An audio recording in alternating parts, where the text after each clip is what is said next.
Hi everyone, so in this video let's have a look at Google Kickstart Round Day 2019 problem number 1, that is training. Okay, let us understand the question. Problem. As the football coach at your local school, you have been tasked with picking a team of exactly P students to represent your school. There are N students for you to pick from. क्या बोला गया है? Total N students है, pick कितने करने हैं? P करने हैं, ठीक है। ये कंस्ट्रेंट इसमें P is less than equal to N. Okay. The ith student has a skill rating SI which is a positive integer indicating how skilled they are.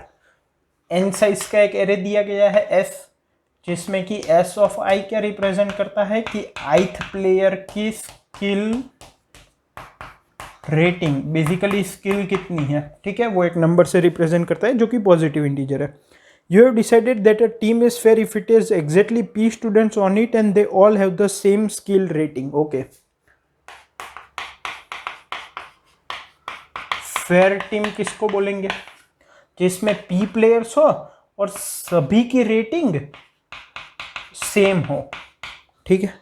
अगर P प्लेयर्स और सारे प्लेयर्स की जो स्किल रेटिंग है वो same हो तो उसको फेयर टीम बोलेंगे. That way everyone plays as a team. Initially it might not be possible to pick a fair team, so that you will give some of the students one-on-one coaching. It takes 1 hour of coaching to increase the skill rating of any student by 1. क्या बोला है कि initially it might not be possible to make a fair team of P players. इसका मतलब क्या? मान लो n is equal to 5 है, ठीक है, और स्किल रेटिंग है 1, 2, 2, 4, 9, ठीक है. अब मान लो P इक्वल टू 3 है, तो इसमें से हमें 3 प्लेयर चूज करने हैं. अगर फेयर टीम बनानी है तो तीनों की रेटिंग सेम होनी चाहिए. अब यहाँ पे 3 प्लेयर जिनकी रेटिंग सेम हो ऐसा कोई है ही नहीं. मैक्सिमम 2 प्लेयर ही है जिनकी रेटिंग सेम हो, ठीक है. तो ये बोल रहा है कि initially it might not be possible to pick up P number of players from N who have the same rating, जैसा कि यहाँ पे पॉसिबल नहीं है. इसके लिए क्या बोला गया है कि आप 1-on-1 कोचिंग दे सकते हो सभी किसी भी स्टूडेंट को, और किसी की भी रेटिंग एक से बढ़ाने के लिए 1 आवर लगता है. सो फॉर एग्जांपल, अगर मान लो ये जिसकी रेटिंग 1 है उसको मैं 1 आवर ट्रेनिंग देता हूँ तो उसकी रेटिंग 2 हो जाएगी. बाकी 2 की 2 है ही, एक की 4 है, एक की 9 है. तो अब मैं 3 प्लेयर की एक टीम चूज कर सकता हूँ जो कि फेयर हो, मतलब सबकी रेटिंग सेम हो. Okay. The competition season is starting very soon. In fact, the first match has already started. So you would like to find the minimum number of hours of coaching you need to give before you are able to pick a fair team. Okay.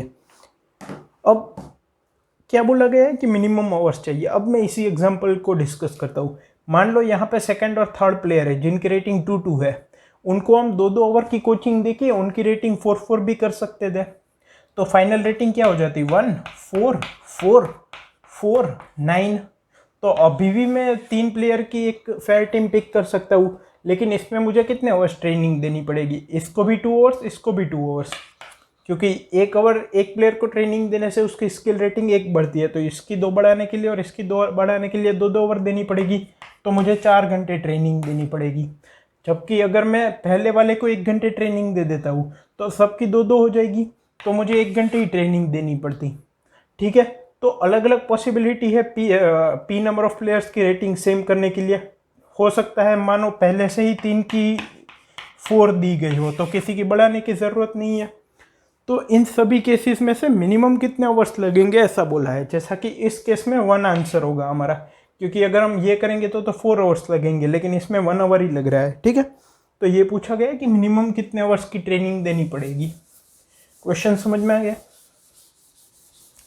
अब concept देखते हैं कि concept क्या use होगा. Concept लिख देता हूँ. 3 concept है. पहला कंसेप्ट समझो. पहला कंसेप्ट ये है कि पहला तो काफ़ी स्ट्रेट फॉरवर्ड है. मान लो n equal to 3, n p अभी सब कुछ भूल जाओ, ठीक है. मान लो ये 3 वैल्यू है. अगर मुझे इन तीनों को सेम करनी होगी, और अगर मैं वैल्यू को सिर्फ बढ़ा सकता हूँ, कम नहीं कर सकता, ठीक है, तो इन तीनों की सेम अगर मुझे करनी हो तो कम से कम 9 करनी पड़ेगी. क्योंकि 8 अगर मान लो मुझे करनी है तो इसकी मैं बढ़ा के 8 कर दूंगा, इसकी मैं बढ़ा के 8 कर दूंगा, लेकिन कम नहीं कर सकते. तो ये तो कम होगा नहीं, ये 8 होगा नहीं, तो 9 मुझे करनी पड़ेगी। हाँ 10 भी कर सकते हैं, इसकी 10 कर दी, इसकी 10 कर दी, इसकी 10 कर दी, 11 भी कर सकते हैं, 9 के बाद कुछ भी कर सकते हैं। कहने का मतलब कि अगर हमारे पास एक सेट है, उन सब की वैल्यू सेम करनी है और सिर्फ इंक्रीज का ऑप्शन है, तो जो मैक्सिमम वैल्यू है उतनी तो कम से कम करनी ही पड़ेगी। सेकंड कंसेप्ट, वापस मान लो ये 3 नंबर है, ठीक है। अब मैं इनकी वैल्यू 11 भी कर सकता हूँ, 9 भी कर सकता हूँ। मानो मैं तीनों की वैल्यू 9 कर देता हूँ, ठीक है, 9 9 9। मानो मैं तीनों की 11 कर देता हूँ, तो यहाँ पे मुझे कितने चेंजेस करने पड़े, कितना चेंज आया, 9 - 1 8, 9 - 4 5, 9 - 9 0, 13। यहाँ पे कितना चेंज आया, 11 - 1 10, 11 - 4 7, 11 - 9 2, 19। ठीक है, अब मैं 13 करूँगा तो वापस तीनों में 2 2 ऐड हो जाएंगे। अगर 13 13 13 करना होगा तो और 6 इंक्रीज करना पड़ेगा, कितना चेंज आ जाएगा, 25। ठीक है, तो इसका मतलब क्या हुआ कि अगर मुझे मिनिमम नंबर ऑफ चेंजेस में सबको इक्वल करने हैं तो मुझे सारे एलिमेंट्स, मान लो सबसेट है ए, तो सभी ए आई को मुझे मैक्स एलिमेंट के बराबर करना पड़ेगा। ठीक है, पहला कंसेप्ट क्या था कि सबको इक्वल करना है तो कम से कम मैक्स करना पड़ेगा, उसके ऊपर कुछ भी कर सकते हैं लेकिन मैक्स के नीचे कोई नहीं कर सकते।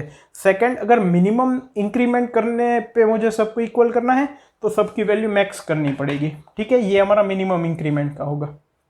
अब थर्ड कंसेप्ट देखो, थर्ड कंसेप्ट क्या कहता है, मान लो वापस हमारे पास 3 एलिमेंट है, 1 4 9 और p = 2 है। इसमें से 2 एलिमेंट लेने हैं, फिर उनको इक्वल करना है और मिनिमम चेंज से मिनिमम इंक्रीमेंट पे इक्वल करना है। तो हमारा आंसर क्या होगा, तो फर्स्ट और सेकंड कंसेप्ट याद है। अब देखो मैं 1 और 4 को लेता हूँ, क्या क्या पॉसिबिलिटी हो सकती है, 4 और 9 को लेता हूँ और 1 और 9 को लेता हूँ। ठीक है, तो इसमें 3 आएगा, इसमें आंसर क्या आएगा 5, इसमें आंसर क्या आएगा 8। तो हमारा आंसर क्या हुआ 1,4। अब मान लो मैं 4 की जगह 7 कर देता हूं, तो यहां पे आंसर क्या आएगा 6, यहां पे क्या आएगा 2, यहां पे 8 ही रहेगा। अब ये आंसर हो गया। कहने का मतलब क्या है, 149 में आंसर 1,4 था, 179 में हमारा आंसर 7,9 था, इसमें मिनिमम इंक्रीमेंट करना पड़ता था। तो इसका मतलब ये है कि अगर हम नियर बाय एलिमेंट्स लेंगे तो उनमें डिफरेंस कम होगा, तो हमें इंक्रीमेंट भी कम करना पड़ेगा। एक ये है, एक ये है और एक ये है। तो हमारा हमें अगर मिनिमम इंक्रीमेंट करके, बेसिकली इंक्रीमेंट करने का मतलब क्या है कि डिफरेंस जो है उसको फुलफिल करना है। ठीक है, तो एक तो हम इन दोनों को लेके कर सकते हैं, इन दोनों को लेकर कर सकते हैं और फर्स्ट और लास्ट को लेके कर सकते हैं।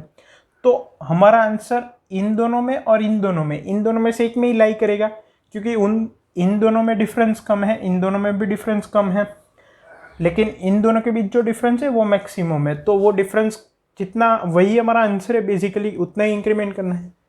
तो इसका मतलब क्या कि अगर n में से हम p एलिमेंट्स अगर सिलेक्ट करने हैं तो हम ये ध्यान में रखेंगे, ये कैसे ध्यान में रखेंगे वो इम्प्लीमेंटेशन में देखेंगे कि ये p एलिमेंट्स नियर बाय हो। समझ रहे हो, मतलब अगर 1 1 4 मान लो बहुत सारे एलिमेंट है और p की वैल्यू 4 है, ठीक है, और बहुत सारे एलिमेंट्स में एक 100 है और एक 10 है, ठीक है, मान लो।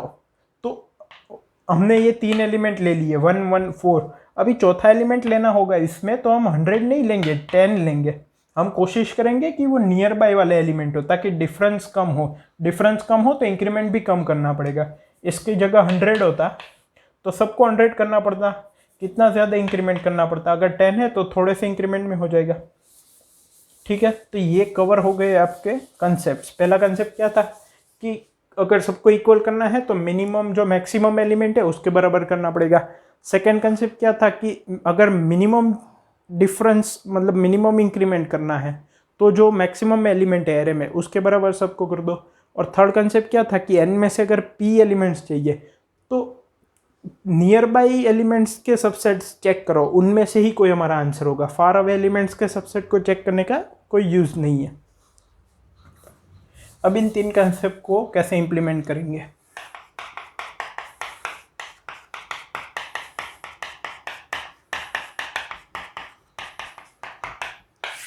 ठीक है, अब इम्प्लीमेंटेशन देखते हैं। पहले तो देखो, पहला और दूसरा तो क्लियर है कंसेप्ट, थर्ड कंसेप्ट देखते हैं कि वो कैसे करेंगे। अब देखो, एक तो तरीका ये है कि n में से p के जितने भी सबसेट्स हो सकते हैं वो सारे हम जनरेट करें, उनमें जो इंक्रीमेंट की रिक्वायरमेंट हो वो कैलकुलेट करें, और उन सब में से जो मिनिमम हो वो हमारा आंसर हो जाए। लेकिन वो एक्सपोनेंशियल चला जाएगा, n में से p साइज के सभी सबसेट निकालना, मतलब एक्सपोनेंशियल वर्क हो गया। ठीक है, तो ये तो टाइम लिमिट एक्सीड हो जाएगा। अब देखो, पकड़ो इस बात को, p नियर बाय एलिमेंट्स हमें लेने हैं। नियर बाय का क्या मतलब, अगर मैं शॉर्ट कर दूं तो जो नियर बाय होंगे वो आसपास आ जाएंगे।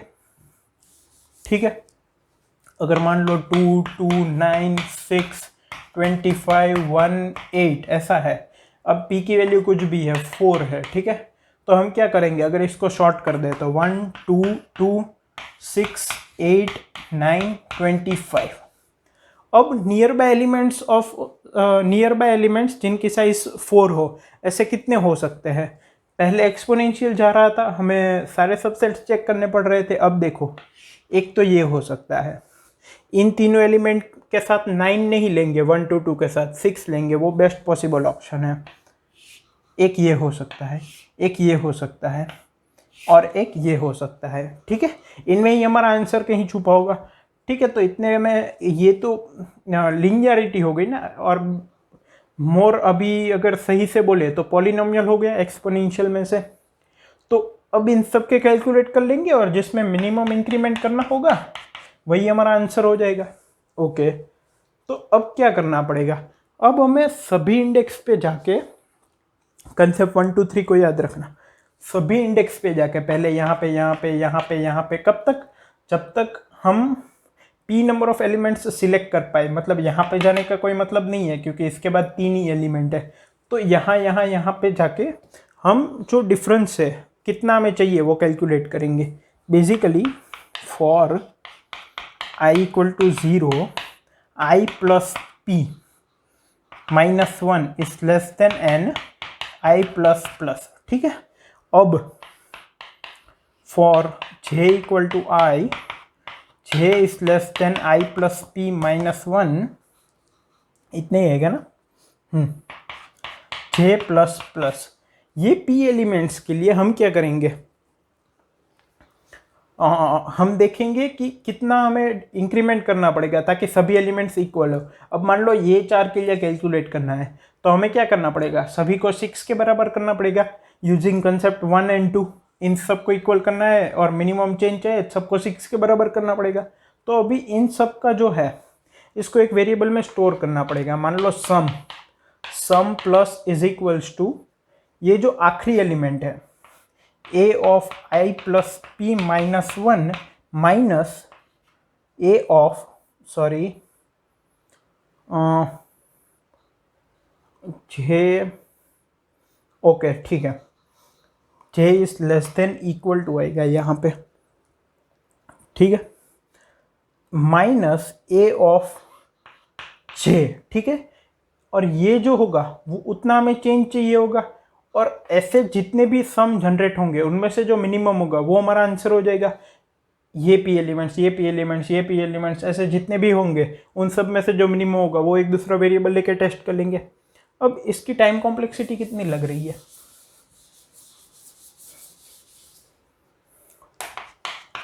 100 टेस्ट केस है, एक टेस्ट केस का ही देख लेते हैं। मान लो n की वैल्यू है 10 की पावर 5। ठीक है, तो p की वैल्यू मान लो 10 की पावर 4 है। ठीक है, तो ऐसे शॉर्ट करने के बाद ऐसे कितने कंटिन्यूस p वाले बनेंगे, 10 की पावर 5 माइनस 10 की पावर 4 प्लस 1। ठीक है, इसके बाद अगर मान लो 6 एलिमेंट्स है और p की वैल्यू 3 है, तो ये 3 हो सकते हैं, ये 3 हो सकते हैं, ये 3 हो सकते हैं, और ये 3। तो ये कैसे आंसर आया, 6 - 3 + 1 4, 1 2 3 4, ठीक है। तो n - p + 1 इतने हो सकते हैं, और आउटर लूप तो n का है ही। तो अगर हम इस पार्ट को भी निगलेक्ट भी कर दें, क्योंकि 10⁵ काफी बड़ा है,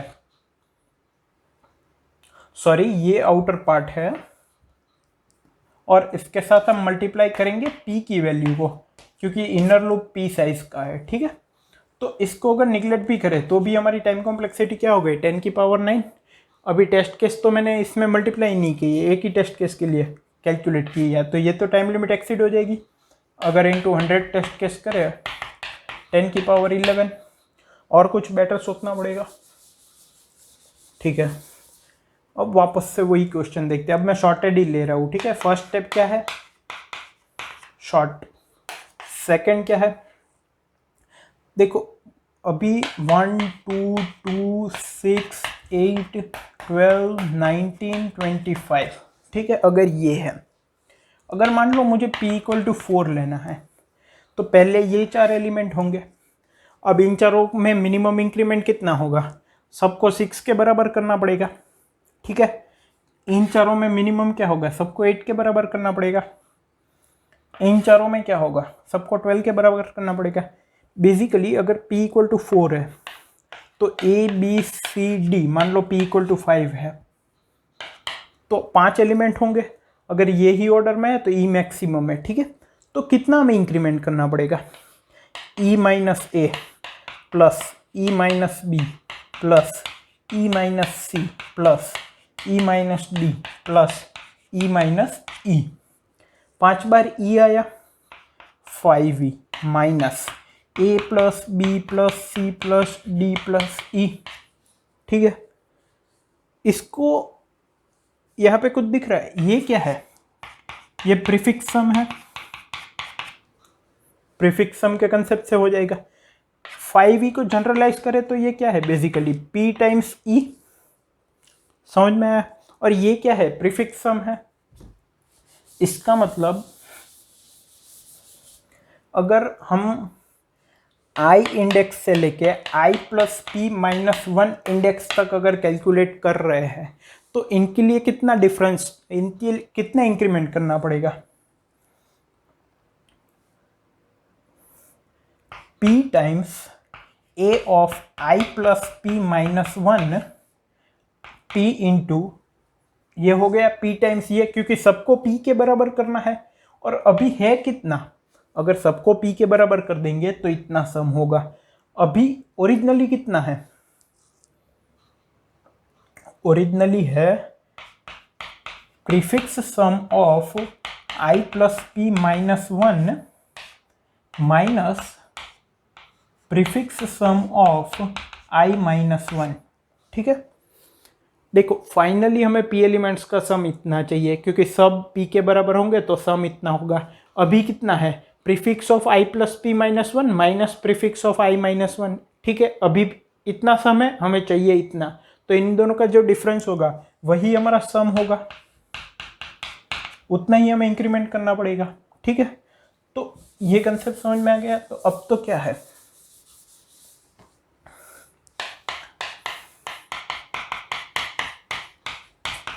प्रीफिक्स सम कैलकुलेट कर लो। थर्ड स्टेप में क्या करना है, फॉर लूप लगाना है, i = p - 1, i n i plus p - 1 क्यों, क्योंकि उसके पहले p एलिमेंट्स का सबसेट ही नहीं बनेगा, ठीक है। फिर मान लो sum is equal to p × a of i minus prefix sum of i + p - 1 minus prefix sum of i - 1। यहाँ पे ब्रैकेट है, ध्यान रखना, ब्रैकेट खोलोगे तो ये प्लस हो जाएगा। बस ऐसे सम के जितने भी जनरेट होंगे उनमें से जो मिनिमम होगा वही हमारा आंसर हो जाएगा। यहाँ पे टाइम कॉम्प्लेक्सिटी क्या हुई, एक ही, पहले तो शॉर्ट करना पड़ेगा, तो n log n plus prefix sum calculate करना पड़ेगा n, फिर वापस एक फॉर लूप n, कितनी हो गई, o of n log n। n क्या है, और into test cases. Test cases कितने हैं 100, n कितना है मैक्सिमम 10 की पावर 5, और 10 की पावर 5 log बेस 2 मतलब 5 log 10 की बेस 2, 5 इंटू 10 की power 7 log 10 base 2, given time complexity में हो जाएगा इतना। सो आई होप आपको क्वेश्चन समझ में आया और कोड मैंने कॉमेंट में प्रोवाइड किया है। Thank you.